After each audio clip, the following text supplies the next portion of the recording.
Bienvenido, Alfredo. Bueno, buenos días a todos. Antes que nada, muchas gracias a EA por esta invitación. Es un placer ser parte de un debate que nos da cierto oxígeno, ¿no? En una coyuntura pero tan profunda. Cuando Jaime Campos me convocó, me dijo, bueno, tomemos también, un poco parecido a lo que contaba recién Arriazu. Era otro país, otra Argentina, y el desafío que tenemos junto a ustedes cuatro es básicamente tomar un poco de respiro y pensar la Argentina de mediano plazo en esta coyuntura de tan corto plazo. Tenemos cuatro invitados de lujo, les presento, los conocen, pero siempre no está de más presentarlos. A mi izquierda está Alfredo Coto. Alfredo en 1970 junto a Gloria fundó Coto Zigzag, que hoy tiene 125 locales, 40 hipermercados, 3 centros comerciales, centro de distribución y emplea, Alfredo, ¿a cuánta gente? 19.000. 19.000 personas. A su izquierda está por allí Carlos Blaquier, él es abogado, miembro del Consejo Empresario de América Latina, fue director de la Sociedad Rural, presidente de Ledesma. Ledesma hoy emplea ¿cuánta gente? 7.800 personas. A su izquierda está Martín Migoya. Martín es ingeniero electrónico, CEO y cofundador de Globant, uno de los 5 unicornios, ya podemos decir, de la Argentina. 9.000 empleados. ¿Cuántos países operan? 16 países. Hola. 16 países están operando hoy. Y Paolo Roca, allí también presidente y CEO de Techint, estudió Ciencias Políticas en Milán, bueno, también PMD en Harvard. ¿Cuántos empleados tienen, Paolo, hoy? 80.000 en el mundo y 18.000 en Argentina. La dinámica de esta charla va a ser primero 5 minutos de cada uno de ellos hablando de los desafíos de la Argentina y después vamos a entrar en un diálogo y en una conversación. Así que le doy el primer pie a Alfredo Coto para arrancar con sus 5 minutos. Bueno, me toca a mí abrir este panel. Gracias por la invitación. ¿Qué hay para decir? He sufrido economía cambiante como todos los que estamos acá y hemos sabido adaptarnos a los distintos desafíos que han venido para la Argentina. La evolución que hemos tenido nosotros como compañía, evidentemente tuvimos que pensar mucho cómo movernos y cómo evolucionar. Competimos con las mejores del mundo y sabíamos que teníamos que mejorar. Eso fue siempre lo que nuestra familia, porque nuestra empresa no cotiza en acciones, afortunadamente, y vimos la posibilidad de ver un mercado que había que trabajarlo. Primero con carnicería y después con supermercados, donde fueron evolucionando las propuestas comerciales. Hasta ahí todo muy bien. Ahora, primer shock que he tenido, donde he sido vacunado, ya lo saben todos, 2001, 175 millones de créditos para poder competir con las grandes internacionales, de pesos convertibles. A partir de ahí una pequeña historia que las cuento siempre y de pronto hemos comprado las mejores propiedades en los distintos lugares para hacer los emprendimientos, las zonas mejores. Eso salió bien hasta que llegó el 2001, 2002 y nos dijeron se terminó el peso convertible y ahora el que debe $1, tengo algunos banqueros conocidos acá, el que debe un peso debe $1. Y entonces yo hice los trámites que tenía que hacer en la economía cambiante, quiero hacerlo rápido esto, donde dice, pero si yo tomé peso convertible, si yo invertí en el país, si mi empresa es netamente argentina, ¿por qué me van a castigar debiendo dólares? Sí, pero vos firmaste en el Banco Nacional, llámese todos los bancos que ustedes saben, que se fueron y después vinieron, donde de alguna forma tuvimos que asumir la deuda de 175 millones de dólares. Con 1.750 millones de pesos, porque a veces hay que contar un poquito las desgracias para ver para dónde agarramos.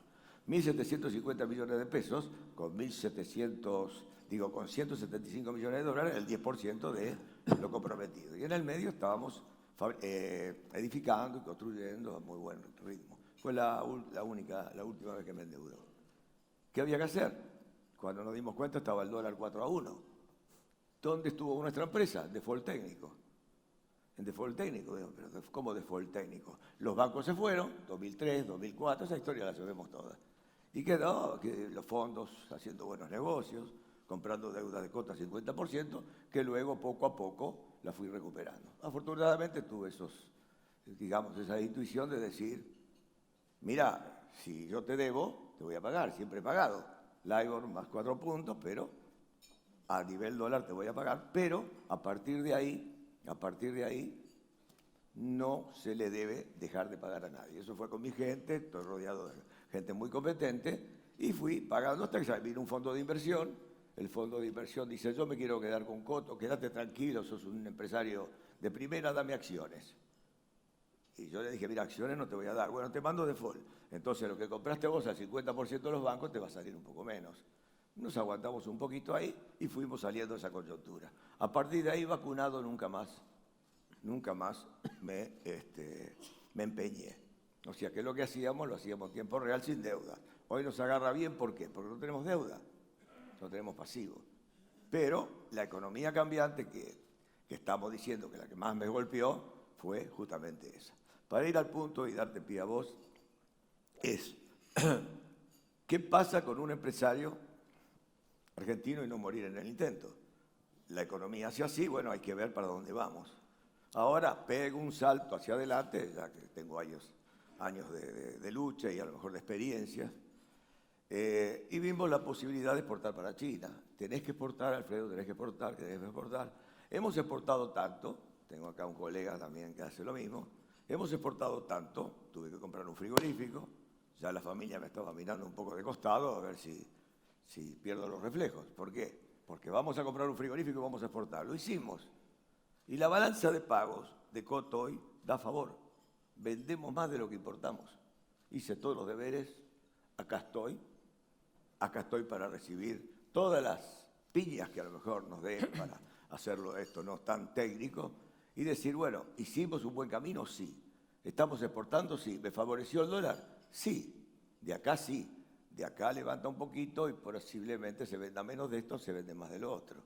Abrimos el juego, hicimos una propuesta comercial más amplia y aquí estamos luchando y a ver qué es lo que pasa. Acá estamos luchando. Te digo que me divierte esto, viste, a esta altura de mi vida, estos desafíos para mí es como una pasión, ¿no? Digo, bueno, a ver qué viene ahora. Entonces, Alfredo, igual un poco, expectativa es lo que viene. Un poco menos de pasión no vendría mal, ¿no? Digo, en este contexto, digo, un poquito más de tranquilidad, un poco más de Suiza. 5 minutos exactos, Sí. Muchas gracias por respetar el tiempo. Vamos a darle el pie a Carlos Blaquier para ver cuál es su realidad de hoy y los desafíos que lo acontecen.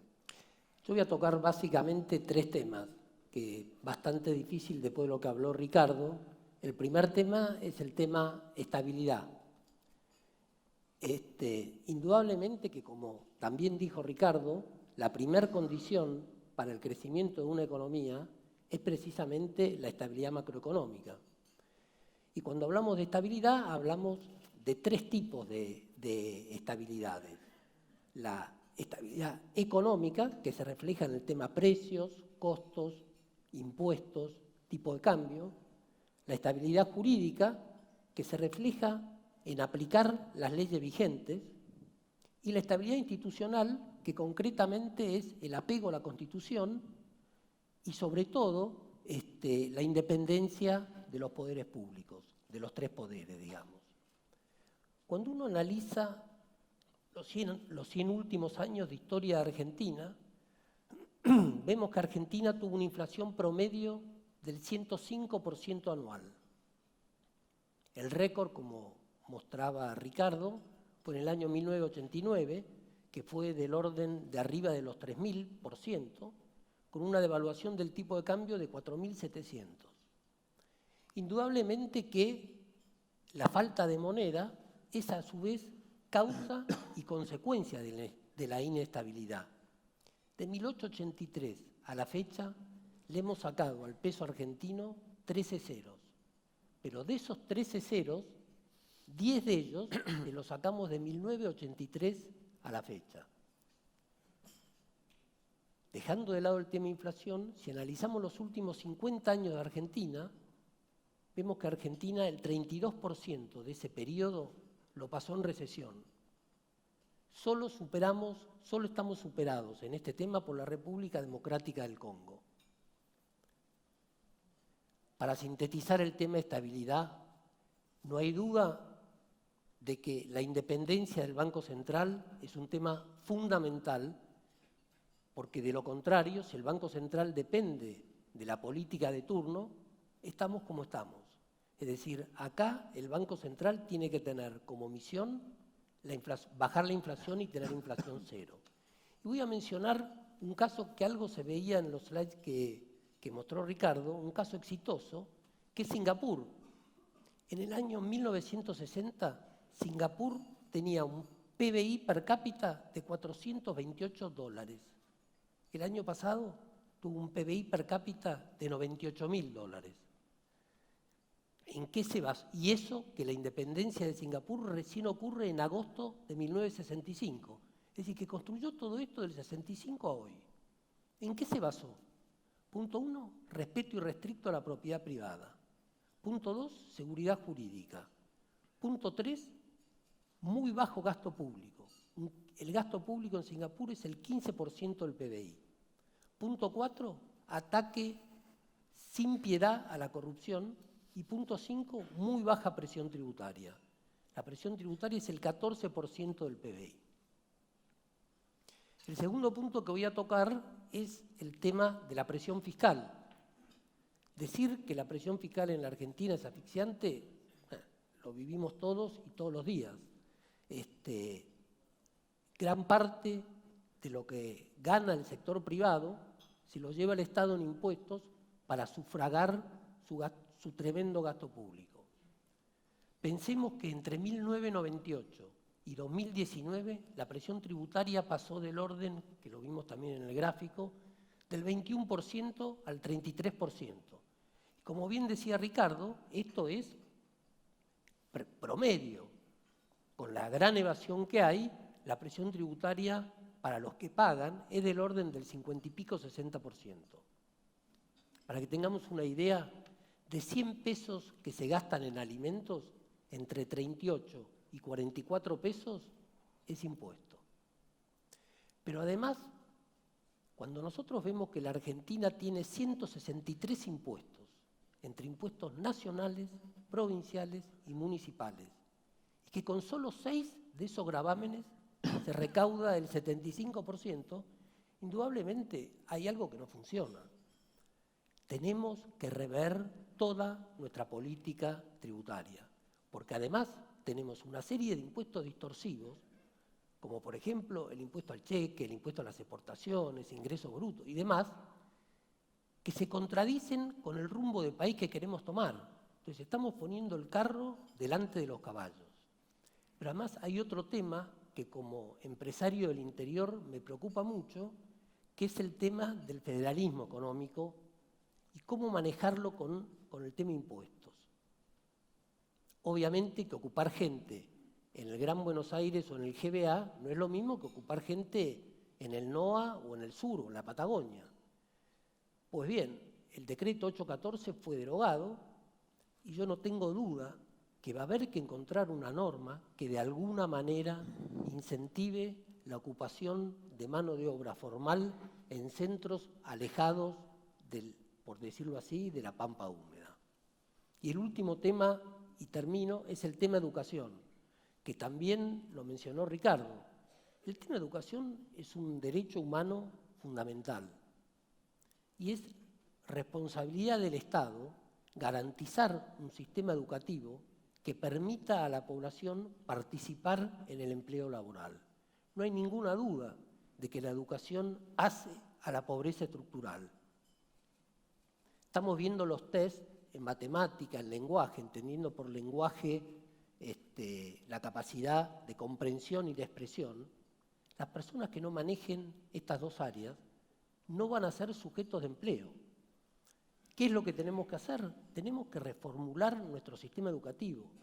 La Argentina era uno de los países en materia de educación más prestigiosos, no solo de América Latina, que por suerte lo era, sino del mundo. El nivel de analfabetismo en la Argentina era de los más bajos, muchísimo más bajo que los niveles de alfabetismo de Europa. Todo esto lo hemos perdido. ¿Cómo podemos reencauzar esto? Pues tenemos que empezar a reformular a nuestros docentes. Tenemos que jerarquizar el rol de los educadores y reformular cómo educar. Y creo que ahí termino. El sector empresario puede contribuir en dos aspectos. Un primer aspecto es hacerle ver al Estado cuáles son los requisitos y las técnicas que estamos previendo que vamos a necesitar en los puestos en los próximos 5 o 10 años para introducirlos como materia prima en el programa educativo. Y el segundo punto es, debemos instrumentar una cooperación entre las instituciones educativas y las empresas. Es decir, capacitar que los estudiantes puedan participar activamente en las empresas para entender qué es una empresa privada, qué es una eficiencia, qué es la competitividad. Gracias. Gracias. Me encantó la frase de Arriazu cuando dijo, esto parece ciencia ficción. Aunque creo que no debería parecer ciencia ficción y yo tengo esperanza de que no sea ciencia ficción. Así que voy a hablar de esa ciencia ficción desde mi perspectiva. Y la primera cosa, voy a repetir ya muchas cosas que se dijeron, pero creo que hace falta repetirlas, y es la previsibilidad. Hacer un budget en Globant durante los últimos 10 años fue como, no sé, ya se ríen y se imaginan, es prácticamente imposible. Uno no sabe cuánto va a valer el dólar, cuánto no va a valer el dólar, cuánto van a ser los costos, cuánto no. Y lo que tuvo que hacer Globant en función de esa falta de previsibilidad fue irse a buscar esa previsibilidad a otros lados. Y por eso hoy estamos, como decías vos, José, en 16 países. Un ejemplo de esta previsibilidad es India. Podría poner países más cercanos, Colombia, en los cuales en India, después de 30 años de invertir en educación, de invertir en entrenamiento, de entender que los jóvenes necesitaban una chance para desarrollarse, hoy son una potencia mundial en tecnología. Pero fueron previsibles, súper previsibles.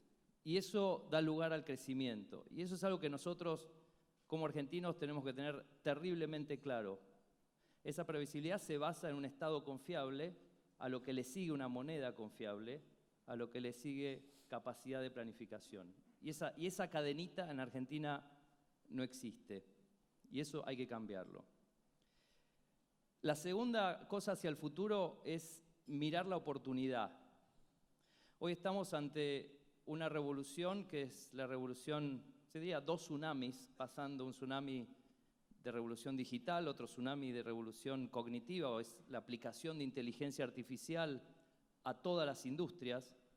Esos 2 tsunamis solamente representan 5 trillones de dólares de inversión en los próximos 5 años.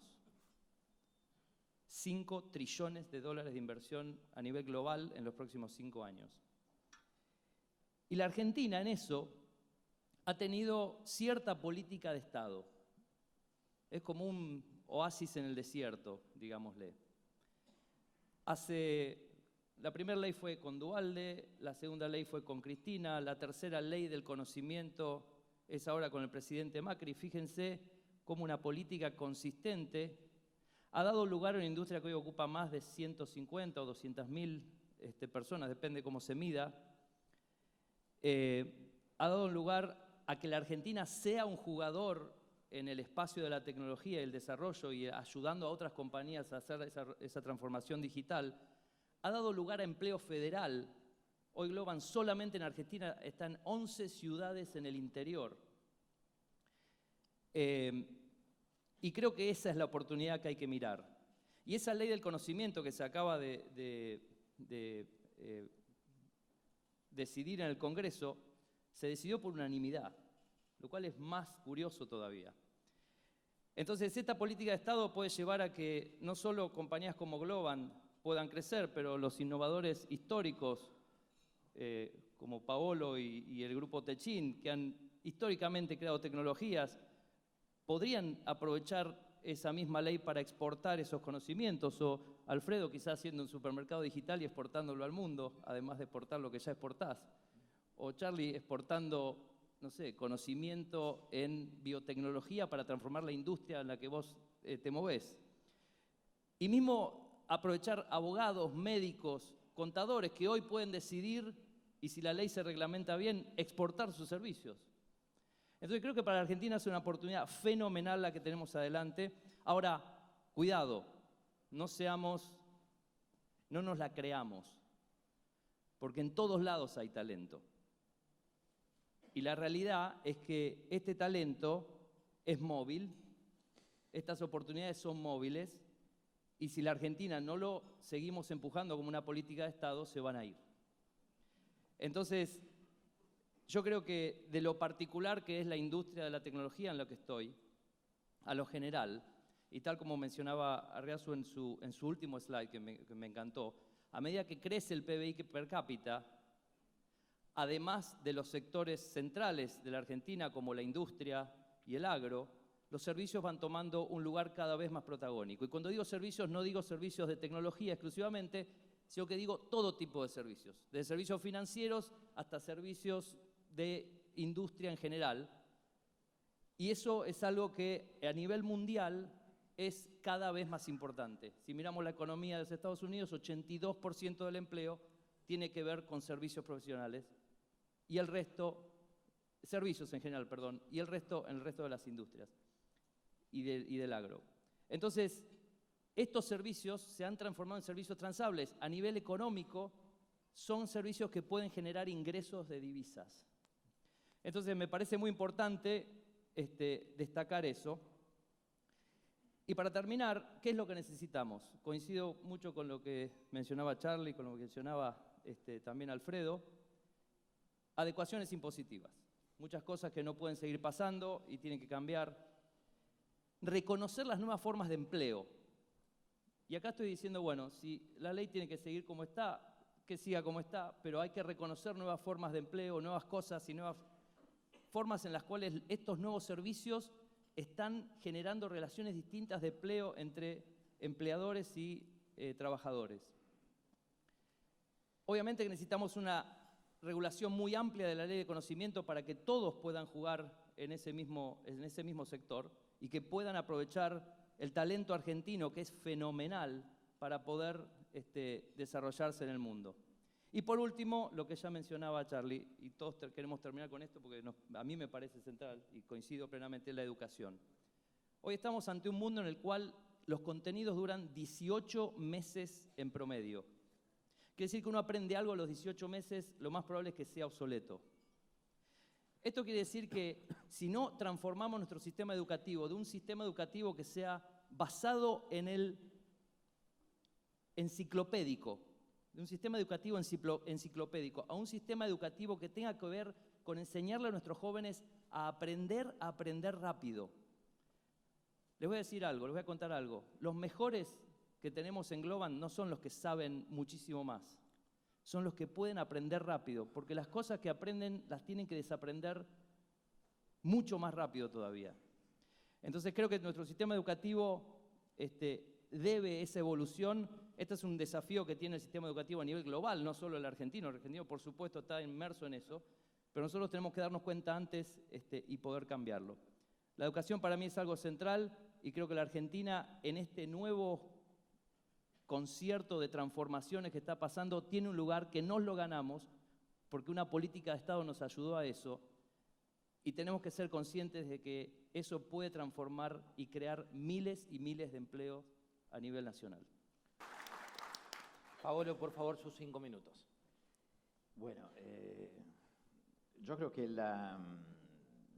Ricardo en su presentación identifica muy claramente lo que es el gran desafío, que es el crecimiento, en definitiva. Lo pone en un tiempo secular, pero el gran desafío es hacer crecer el país. Y yo creo que nosotros como empresarios tenemos la responsabilidad, aún en una coyuntura traumática, de seguir persiguiendo e identificando los caminos que nos llevan al crecimiento y que permiten imaginar un país a 10 años, al tiempo que sea, pero un país distinto, un país con un mayor nivel de ingreso per cápita, con crecimiento en distintos sectores, un país que sobre esta visión se pueda construir la esperanza, una visión positiva por parte de todo, porque en definitiva la confianza empieza en una visión a largo plazo. Eso me parece muy importante. Y nosotros como empresarios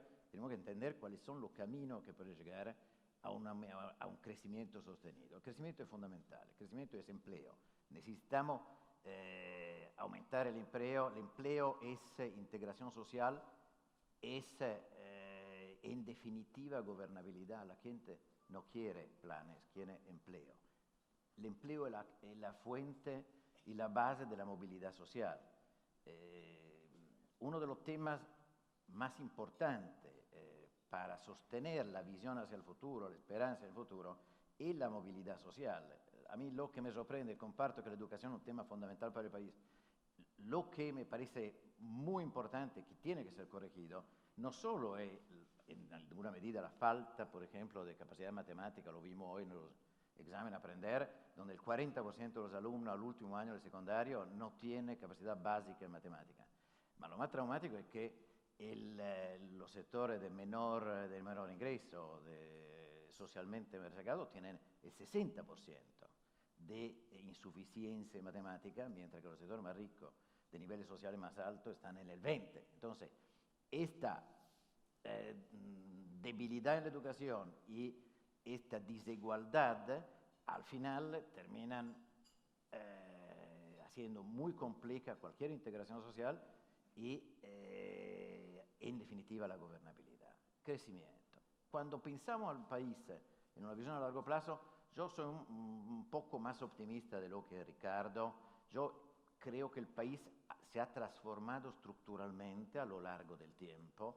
Hoy hay sectores con más capacidad de poder crecer en el tiempo. Creo que el sector agropecuario en su conjunto ha incorporado tecnología en forma extraordinaria, está teniendo récord en distintas áreas, pero las economías regionales también han cambiado, pero la cadena de valor que da valor a su producto, pero también la cadena de los insumos, ha crecido mucho en la incorporación de tecnología y en la incorporación de servicios sofisticados.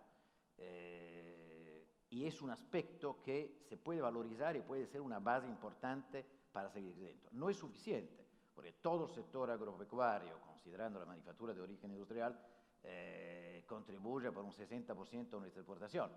Pero la exportación de hoy es claramente insuficiente para Argentina y tiene que expandir mucho para poder sostener un crecimiento del país.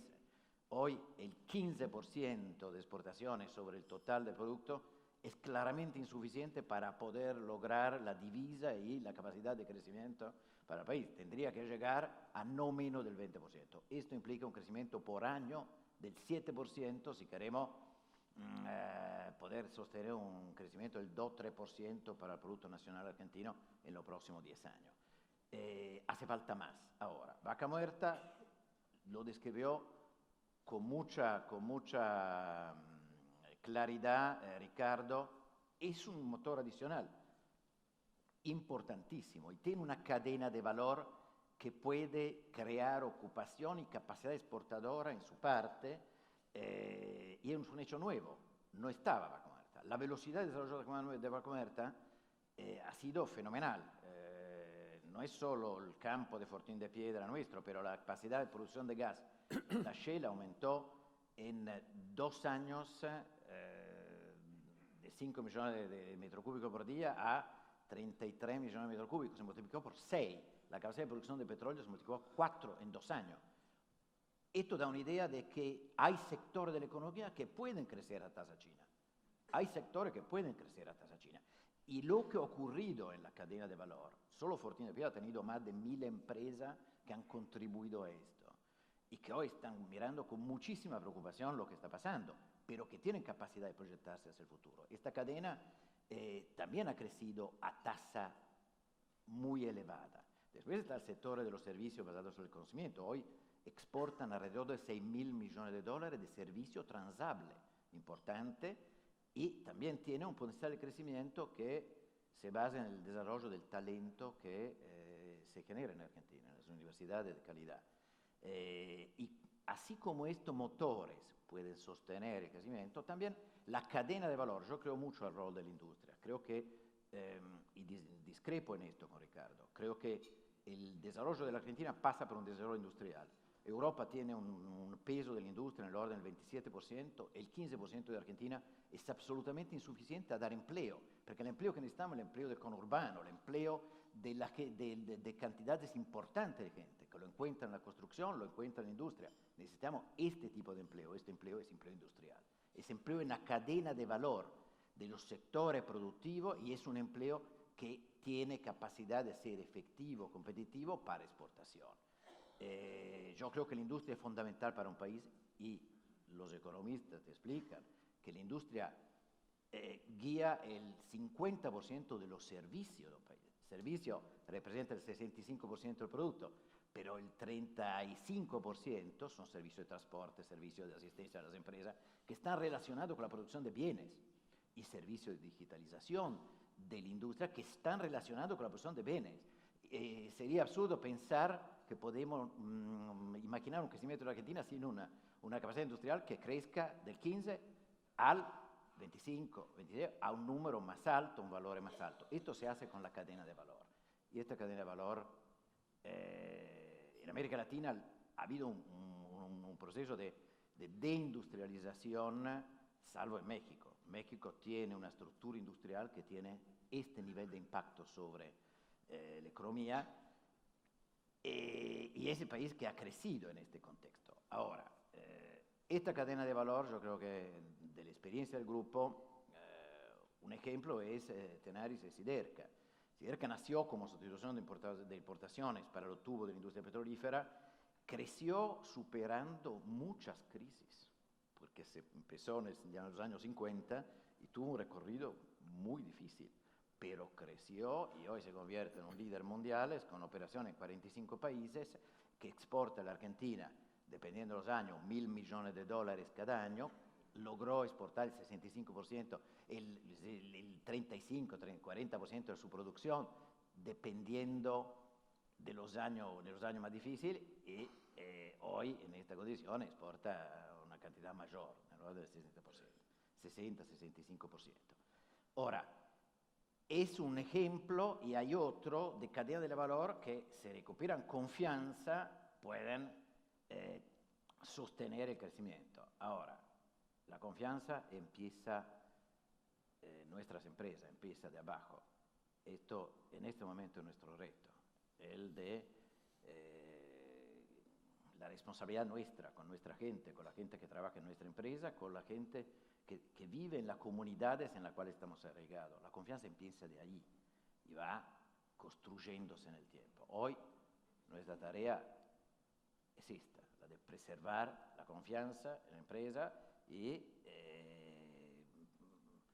proyectar una visión de un país que pueda encontrar un camino, una senda de crecimiento. Me parece muy importante para que esta confianza pueda crecer y volver a sostener inversiones, vuelta a considerar positivamente las cosas que pasan y iniciativa emprendedorial para que el país vuelva a crecer. ¿Por qué siempre Argentina vuelve al mismo punto de partida? Bueno, mira, hay algo que se llama administración del Estado. Quizás son temas candentes, pero yo no veo un país tan desorganizado como nosotros, como el nuestro. Me hago cargo de lo que digo, porque voy a otros países y veo que hay toda una administración muy ordenada de todo lo que hace, tanto el empresariado como lo público, como lo privado. Nadie puede hacer así cosas que se hacen acá. El mercado informal en otros países no existe. Hay un ordenamiento informático, técnico, que vos sabés que las cosas se hacen bien. Ahí vienen los verdaderos índices de crecimiento, hacia abajo, hacia arriba, donde nosotros, para no robar tanto tiempo, tenemos un país rico. Eso lo tenemos claro. Son millones, tenemos para alimentar 500 millones en el mundo. Yo he estado en China hace poco, he estado en varios países que es prácticamente millones de personas que se le puede vender. En la macro sabemos que hay una guerra comercial, no la podemos ver comercial, más que comercial tecnológica, comercial, como lo quieran llamar, que es China y Estados Unidos. Tenemos una posibilidad muy buena ahora para vender nuestros productos a buen precio, dado que los chinos ya no lo están comprando en Estados Unidos. Pero eso es en la coyuntura. Pero ¿quién va a administrar todo eso? ¿Cómo vamos a conectar todo eso? ¿Qué orden le vamos a poner y quién se lo va a dar? Eso es más o menos a grandes rasgos de alguien que ha bebido mucho y que ha pisado el terreno en varios lados. Carlos, hablando de ese terreno, hablabas de varios puntos de partida, ¿no? De estabilidad, de la justicia, de los poderes políticos, de la previsibilidad. ¿Crees que está en riesgo esto de cara al futuro? No, es decir, creo que hay bastante conciencia, a pesar de que estamos en plena campaña electoral, de que hay que tener un diálogo muy responsable para poder entregar el gobierno a la gente, o al oficialismo o al nuevo poder, pero creo que la gente está convencida de que no podemos perder la institucionalidad. Es decir, si perdemos la institucionalidad, todos los números y todos los charts que vemos, volvemos a foco cero. Es decir, yo creo que esa lección, espero, a lo mejor es un deseo, creo que esa lección la hemos aprendido. Martín, hablabas de educación como un disparador, y pasa algo que uno lo vive en las noticias, ¿no? Cuando uno publica dólar, inflación, riesgo país, la gente inmediatamente va y consume. Cuando uno publica educación, largo plazo, está última en el ranking de leídos, y esto te digo porque todo lo que esa audiencia se mide. ¿Por qué queda tan bien hablar de educación e importa tan poco? Bueno, yo creo que en general nosotros pasa algo similar con la salud, ¿no? Todos pensamos que estamos muy sanos hasta el día que dejamos de estar sanos. Entonces le prestamos poca atención a nuestro cuerpo, hasta el día que nos llaman y nos dicen, ahora tenés que dejar de comer y tenés que hacer esto y aquello. Y creo que con la salud pasa algo similar. Con la educación pasa algo similar. Lo que sucede es que, bueno, no es importante hasta que vemos adelante nuestro cómo la necesitamos. Entonces creo que como argentinos tenemos esa misión de volver a instalar este tema en la discusión central y volver a tomar las medidas necesarias para que esto cambie. Nosotros en Globan seguimos apostando al talento argentino, seguimos tomando gente, entrenando gente, hemos tomado en los últimos 3 años casi 3.000 profesionales. Apostamos muchísimo a la educación de los jóvenes con menos oportunidades. Acabamos de lanzar un plan de 500 becas para entrenarse en tecnología, en desarrollo de software, de las cuales 80% van a estar apuntadas a mujeres, porque queremos cambiar el status quo de la industria y aumentar la diversidad que tiene. Y bueno, y seguimos invirtiendo en educación acá en la Argentina, como por ejemplo lo que hicimos en Acámica, que es una escuela de coding que la estamos desarrollando muy bien desde Argentina para toda América Latina, pero también mostrando el camino que se puede invertir en educación en otros países y traerlo acá a la Argentina, como hemos hecho ahora con Singularity University, que Globan invirtió en Singularity University. Así que yo creo que el camino es un camino que hay que trabajarlo, darle la prioridad, y esa prioridad empieza por nosotros, por cada uno de lo que nosotros hagamos y decisiones que tomemos como empresarios empujando este sector. Pablo, en este largo plazo también juega el mundo, ¿no? Y la Argentina, el lugar de la Argentina en el mundo, la inserción global. ¿Cuál es el desafío que tiene la Argentina concretamente al punto de mirar el mundo? Un commento antes de entrar en el tema sobre el tema de la educación. Vos decías, la educación no es un tema relevante. Yo te puedo asegurar que para los obreros de la planta industrial que tenemos en la provincia de Buenos Aires, la educación es un tema fundamental, posiblemente una prioridad absoluta. Hacemos actividad de voluntariado para ir a reformar las escuelas, es una participación importante. La preocupación de los obreros de cómo poder solventar la escuela privada en una situación de debilidad de la escuela pública es una de las preocupaciones principales que surgen en el diálogo con la gente, y es una de las preocupaciones grandes nuestras a través del grupo de alrededor de 7.000 becas, 2 escuelas técnicas y todo. Tema fundamental porque es tema fundamental para nuestra gente, ¿no? Entonces, no es que la gente no lo ve, a veces la gente pierde la esperanza de poderla transformar. Es que la urgencia a veces tapa lo importante, ¿no? Esto de estar todo el tiempo en... El tema de la inserción internacional me parece muy importante por el tema de la cadena de valor, lo que decimos antes. El país puede crecer expandiendo el peso de la industria sobre el producto.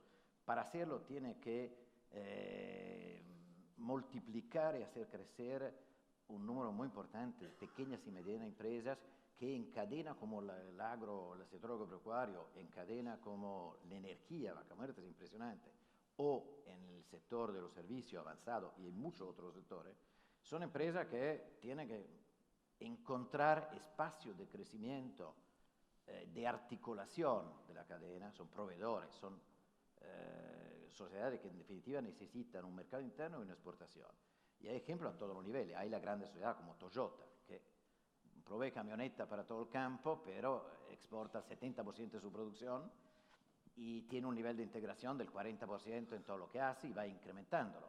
Ejemplos de este tipo son lo que yo considero parte de la cadena. Ricardo mencionó Profertil. Profertil consuma 2,5 millones de metros cúbicos de gas por día, produce urea, 1.800.000 toneladas de urea, abastece el mercado argentino, pero podría aspirar a abastecer la importación de Brasil y aumentar el consumo de gas producido por Vaca Muerta. Esta articulación de la cadena necesita una inserción internacional del país. Yo en esto, ustedes lo saben, creo que Argentina tiene que hacer una elección que yo llamo atlántica. Mercosur, Europa, Estados Unidos. China nunca va a resolver el tema de largo plazo del incremento de exportaciones de Argentina. Hoy China absorbe una componente muy chica, en el orden del 8%, 10% de las exportaciones argentinas del campo. Nosotros importamos casi 12.000 millones de manufacturas de origen industrial, que en definitiva son percibidas como una amenaza para la cadena de valor que se van formando. Esta relación nunca nos va a llevar a un aumento de la exportación del 7% por año, que es lo que necesitamos. Lo que necesitamos es una industria competitiva con un mundo con el cual podemos dialogar. La inserción en el mundo se construye sobre las exportaciones. El gráfico que muestra Ricardo no dice que la importación cayendo trae una exportación reducida. No dice que una exportación declinante o estagnación solo permite importar este nivel de importaciones. El driver es la exportación. La inserción en el mundo hay que pensarla sobre a quién podemos vender en forma competitiva. Esto es muy importante y yo creo que el posicionamiento de Argentina en esto tiene que ser un posicionamiento atlántico para permitir una expansión de la cadena de valor que nos lleve a un contenido industrial en el producto que del 15 pase al 25 y cree el empleo que es fundamental para lo que decíamos antes. Atención, China, la confrontación entre China y Estados Unidos no es un tema conjuntural, es la marca de este siglo y ahí también hay que hacer decisiones. Esta es una relación que se va a complicar en el curso de los próximos decenios, no es una relación que se va a resolver y en esto vamos a tener que decidir dónde estamos.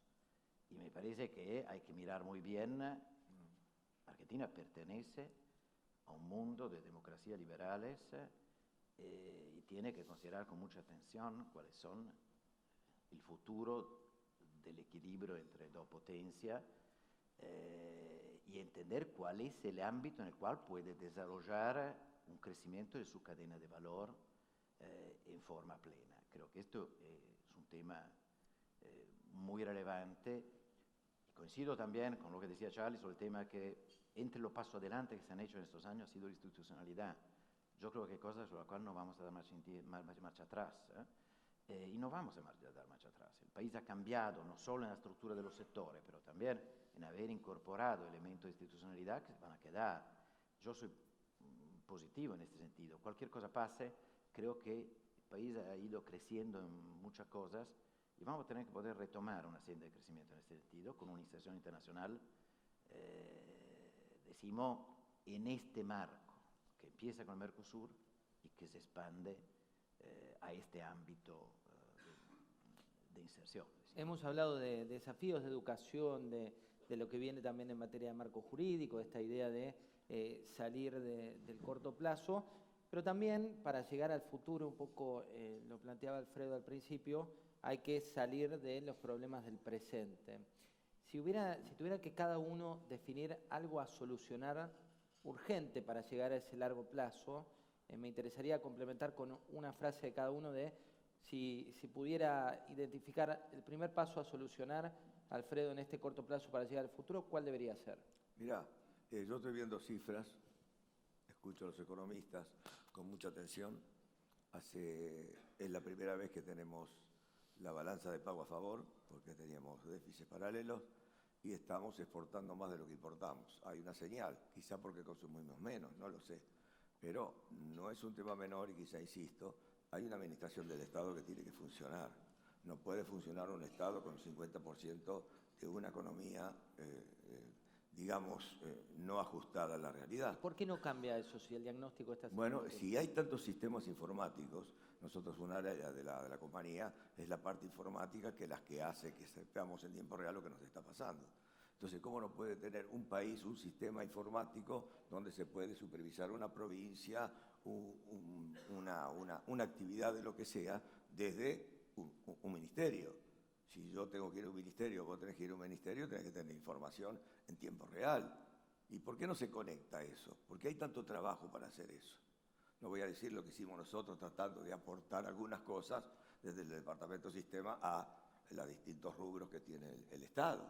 Pero hoy el Estado no está conformado, no está ordenado en cuanto a que están todo lo que tiene que ser, hay que pagar lo que tiene que ser adentro de un sistema. Los presupuestos tienen que ser como deben ser. Entonces no me quiero playar en esto, yo creo que hay economistas acá que saben muy bien de lo que estoy hablando y que realmente la administración del Estado tiene que tomarse en serio eso, y hay 27 leyes, para decirlo de alguna manera, quizás me ayuden ustedes un poco más, hay como 27 impuestos distintos en provincias, en un país federal. ¿Cómo se administra eso? ¿Qué es una caja? Entonces, esa es mi interrogante de un hombre que ha transitado mucho y que es digno de debate para los economistas. No se olviden de esa parte, que las empresas se pueden reacomodar, podemos exportar, ya tenemos alguna señal de que algo estamos haciendo bien, porque estamos exportando más de lo que importamos, pero en función de que si el mundo está cambiando, eso tampoco podemos dejarlo de ver. Un detalle, Alfredo, desde su sede central tiene el minuto a minuto de cada operación, de cada sucursal, con su director de tecnología y Daniel Padín. Carlos Blaquier. Mirá, yo diría que a la luz de lo que se ha hablado acá, el tema de la inserción internacional, la competitividad y demás, tenemos que pensar cómo podemos ser un país viable. Es decir, si acá no instrumentamos en serio un federalismo económico de forma tal que las economías regionales puedan sobrevivir, este país no es viable. Y te voy a dar algunos ejemplos. La industria azucarera es sin duda la industria que mayor empleo genera en el NOA y la que más contribuye al PBI. Para que tengamos una idea, en Tucumán la industria azucarera genera el 42,5% del valor agregado de los 9 principales productos agrícolas. Más que el limón, que parece increíble, pero es más que el limón, es más que la soja. El 70% de la industria azucarera se desarrolla en Tucumán y el 30% en Salta y Jujuy. Ahora, cuando vemos la realidad de Jujuy, que es donde está Ledesma, Jujuy tiene el 2% de la población de la Argentina. ¿Por qué ocurre esta desigualdad en la distribución de la población? Por una razón muy sencilla, porque los profesionales no encuentran oportunidades para poder instalarse, con lo cual vienen a los grandes centros de consumo. Y eso trae costos industriales enormes. Y voy a dar un ejemplo. Este año fue un año de una muy buena cosecha. Como no hay centros de consumo en el NOA, nosotros para lograr bajar un producto, papel, azúcar, lo que fuera, tenemos que pagar el flete ascendente, es decir, el flete vacío. Este año, en el mes de marzo, el flete ascendente nos costaba 32.000 pesos por camión. Nosotros movemos más o menos 1.200 camiones por año, nos costó a nivel de marzo del orden de los 40 millones de pesos. ¿Cuánto cuesta mover una tonelada de producto del norte acá en un camión? 1.600 pesos. En un tren, en el Belgrano, 1.300. Ustedes dirán, ¿y por qué hablo tanto del camión y no hablo del Belgrano? El Belgrano hasta hace 6 meses tardaba 22 días para llegar de Ledesma a Retiro, 22 días para hacer 1.500 kilómetros. Seguramente un maratonista lo debe hacer más rápido. Ahora, con las inversiones, está tardando un promedio de entre 12 y 14 días. Pero obviamente nosotros somos productores de fruta, un producto perecedero es impensable que se pueda transportar. Entonces, y con esto termino. Creo que tenemos que ser conscientes que la Argentina no es la capital, el GBA, Córdoba y Rosario. Tenemos que pensar en un desarrollo equitativo. Para que el desarrollo sea equitativo, las regiones alejadas tienen que crecer bastante más que la pampa húmeda, porque el atraso que hay es muy grande. Martín.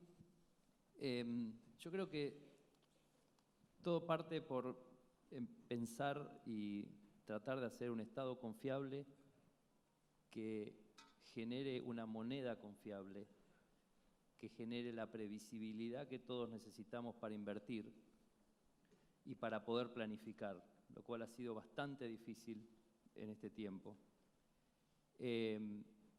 Aprovechar la gran oportunidad que tenemos en términos de talento y de tecnología para poder ayudar al mundo desde Argentina y crear miles y miles de empleos para jóvenes.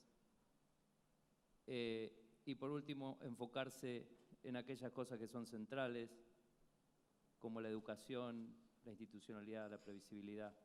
Creo que ese es un resumen de lo que ojalá suceda en la Argentina. Paolo. Yo creo que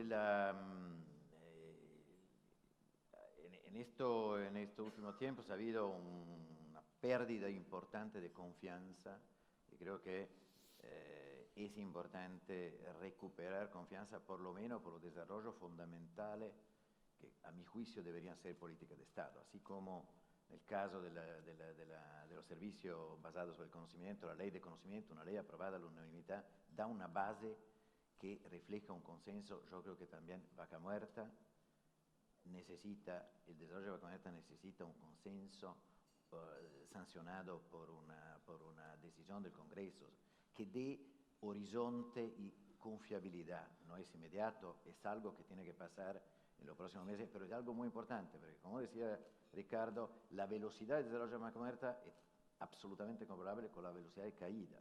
En el momento en el cual se paran las inversiones, la vuelta atrás es inmediata. Este año importamos 30 barcos de LNG, hace 2 años importábamos 80.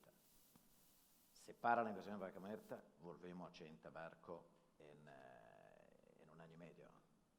Entonces, me parece que por la importancia de la cadena, por el peso que puede tener, es uno de los puntos donde deberíamos apostar a crear una confianza de largo plazo.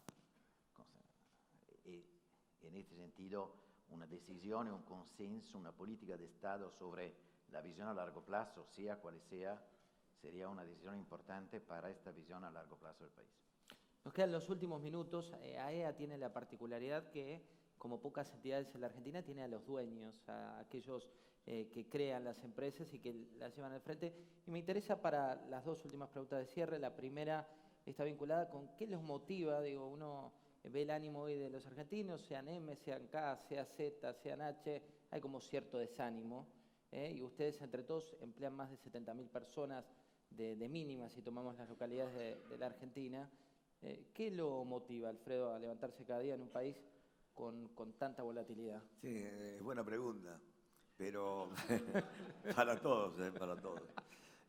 La pasión por lo que uno hace, por lo que va evolucionando, por lo que te va gustando, se está dando en ese sentido. En los países desarrollados a lo mejor tienen más oportunidades o más competencia o demás, no lo sé. En el caso nuestro, como una familia que trabaja toda en la empresa, nos motiva a ser competitivos. Dice que somos uno de los primeros de ventas. Y eso que es bueno, es malo, no lo sé, pero eso nos da a nosotros la satisfacción de que pudimos. Y ese poder y ese decir, pudimos hacer esto en gente que viene trabajando, como muchos de ustedes que vienen de muchos años, te da una satisfacción que va más allá de la plata, del dinero o de lo que se pueda, ¿no? O de lo que se quiera pensar. Carlos. La verdad que es una buena pregunta. Bueno, Ledesma es una empresa que tiene más de 100 años y la verdad que yo pienso cada día, no puede ser que este país no salga a flote de una vez por todas. Es decir, cuando miramos nuestra historia, es inconcebible que con las riquezas que tenemos sigamos peleando y viendo los gráficos de Ricardo, que venimos así como un cardiograma, un electrocardiograma. Entonces yo te diría que el desafío es sacar a este país adelante, pensando sobre todo en nuestra familia. Es decir, no puede ser que no lo podamos hacer. Martín. Yo nací en una familia de emprendedores, mi viejo ingeniero, mi vieja profesora de inglés, platenses, clase media. Mi viejo viajaba todos los días de La Plata a Buenos Aires cuando no existía la autopista, por la Calchaquí. Se clavaba 3 horas, a veces para ir, 2 horas para volver. Y yo lo miraba y le preguntaba cuando llegaba a casa, le decía, che viejo, ¿por qué no te buscas un laburo en La Plata? Y él me decía, no hay. Entonces tengo que ir a Buenos Aires. Y cuando fundamos Globant vimos que teníamos en nuestras manos la capacidad de poder transformar no solo la carrera profesional de la gente, sino el hecho de cómo llevar oportunidades a muchísimos rincones del país y cómo poder transformar esa realidad que había vivido mi viejo. Y un poco con lo que me hace levantar cada mañana es la capacidad de poder decir, estamos transformando eso, pero no nos quedamos ahí, sino que además estamos transformando cómo las compañías a nivel mundial se relacionan con sus consumidores, cómo gobiernos, como hicimos con la Policía de Londres, increíblemente, se transformó totalmente en cómo se relaciona con los ciudadanos de Londres. Y todo hacerlo desde acá. Entonces, yo creo que hoy Globant representa una especie es un lugar en donde podemos soñar en cambiar el mundo haciendo lo que nosotros amamos. Y eso lo hacemos de Argentina, lo hacemos con talento argentino, con management argentino, y estoy seguro que se puede hacer en muchísimos lugares más. Así que eso es lo que a mí me alienta a levantarme cada mañana, a seguir haciendo que Globant crezca y crezca y crezca y sea una carrera por tomar una posición en el mundo con lo que se está viviendo y las transformaciones que se están viviendo.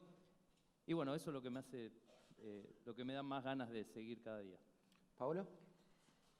Yo creo que toda la organización tiene una pasión, una visión hacia el futuro y hay un sentido de responsabilidad para toda la estructura, las comunidades que en definitiva dependen, el conjunto de proveedores de la cadena que nosotros tenemos, que quiere seguir adelante y superar la crisis y poder construir mirando al futuro. Hay una tensión muy fuerte en el país para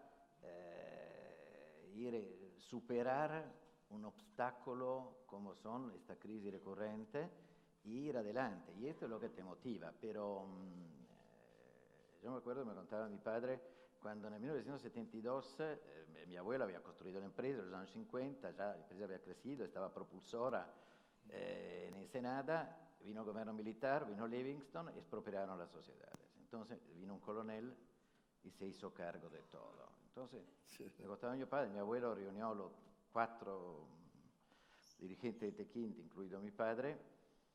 Mi abuelo tenía 77 años, lo reunió y dijo, acá se terminó todo. Nos expropiaron la empresa, trabajamos bien, hicimos muchas cosas, pero ahora se terminó todo. ¿De dónde empezamos de vuelta? Podemos empezar en Brasil, podemos empezar en México. Y tenía 77. 2 meses después vino la NUCE, recuperaron la compañía, siguieron adelante y pudieron caminar. Esto es el espíritu que anima a toda la organización. Hay que ir adelante y hay que superar las dificultades. Uno le cuesta quedarse dormido la mañana en esta situación.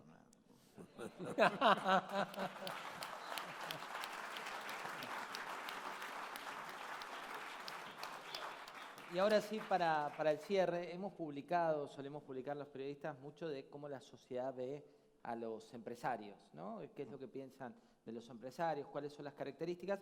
Pero pocas veces tenemos la posibilidad de preguntarles a ustedes.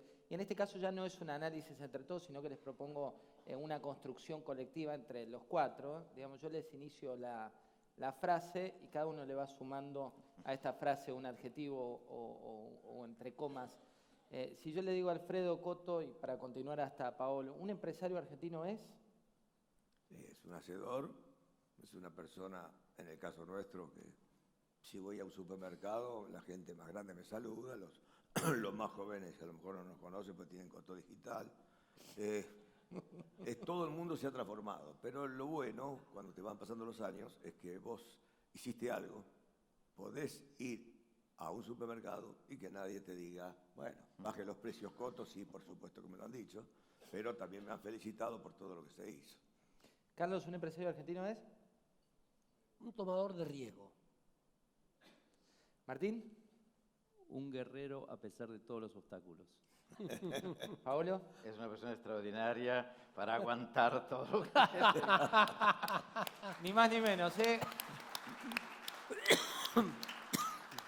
Hemos hablado de largo plazo, de estabilidad, de no hay soluciones mágicas, de una justicia independiente, nada más afín a estos tiempos, de una presión tributaria récord, de seguir de esta manera para llegar a un camino que sea distinto, de los tsunamis que se vienen, de la inserción argentina del mundo, del talento que tenemos, pero ojo, no nos la creamos porque Colombia y otros países como India están avanzando un paso más fuerte, pero sobre todo hemos hablado de pasión, ¿no? Que cuando miramos el futuro de la Argentina y los desafíos de crecimiento, sin dudas no se puede hacer sin empresarios, sin dudas no se puede hacer sin riesgo y sin dudas no se puede hacer sin esa adrenalina que genera cada mañana en nuestro bendito país. Muchas gracias.